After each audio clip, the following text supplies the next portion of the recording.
Hi, Jim Gore from THOR Wealth Management. We're asked all the time, what is the proper value for paying for an asset, whether it's a stock or any investment?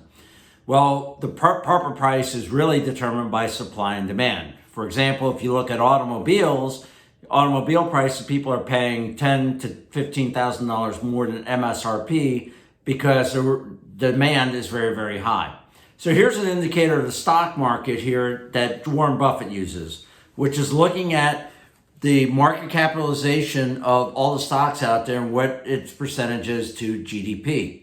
And right now we're at 145% of GDP. Last peak was at 80% of GDP. So this is saying to Warren Buffett that, hey, the market is very expensive. It's just one indicator. There's some other things out there that are much better. And what I want to show you here is another way of looking at it. And this is looking at what we showed 4 weeks ago. And this is, we talked about profit margins of companies and that they're at all-time high. And this is right from the Federal Reserve. And if you did the average here, it's about 5%. Well, it's at 7.5% right now. So we're at very high levels of profit margins, and just get back to normal. We dropped from 7.5% to 5%. That's a significant drop in earnings per share. And I'll get to that a little bit later and why I think that's probably going to happen. So a better indicator is what is known as the CAPE, or cyclically adjusted PE ratio. And right now you can go on to websites, different websites, and see the PE of the market maybe is 16 or 17 times earnings. Well, if you look at that, that's not necessarily a good indicator because we're at peak earnings. I just showed you the chart that the earnings margins, profit margins, is one of the highest it's ever been. And what happens if it goes down? Paying 18 times earnings for the S&P 500 at peak earnings is significantly better or different than paying 18 times earnings at the bottom. So that's what the cyclically adjusted PE ratio does, is it smooths out what the profit margins will be, and it gives you a better indicator of the true value of the market. And you can see right now we're at 28 times earnings. At the beginning of the year, we were at the second highest valuation of the stock market we've ever been. Only eclipsed by 2000, but also we're higher than 1929.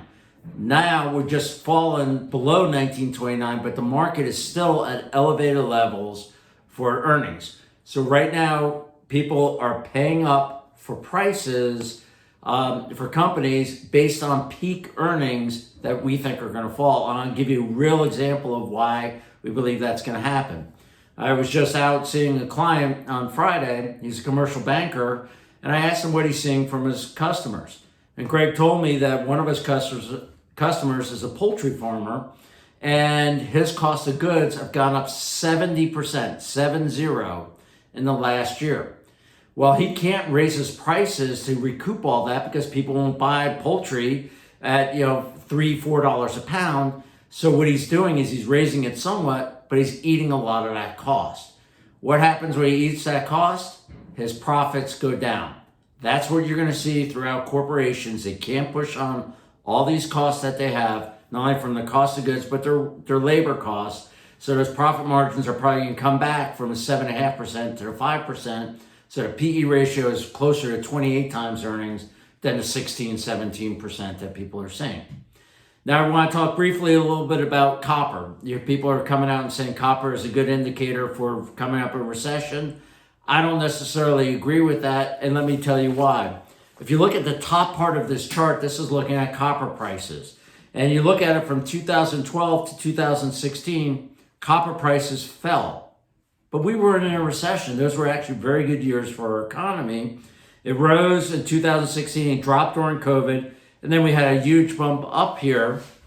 But if you look at the bottom part of this chart, on the bottom, this is the correlation of copper prices to US GDP. So if copper was correlated to GDP, in other words, copper prices go down, GDP goes down, copper prices go up, GDP goes up, it would be highly correlated. You can see here that it's uncorrelated. The only time it was really correlated to any extent was back in 2016 to 2018, and even then it was only 40% correlated to the GDP. So people say, what's going on with copper prices? Copper prices, if you look at it on a weekly basis, that's what this chart has done. You can see that copper has done tremendous coming off of COVID, and we retrenched.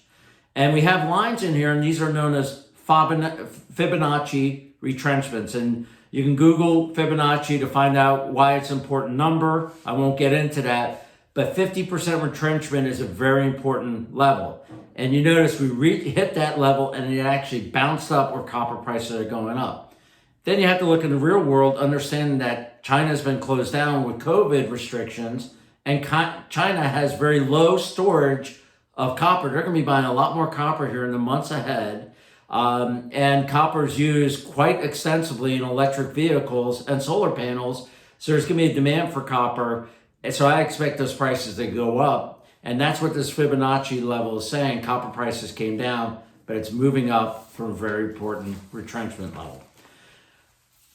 The importance of this is, and the reason why I'm showing copper is we've talked about having inflation hedges in your portfolio.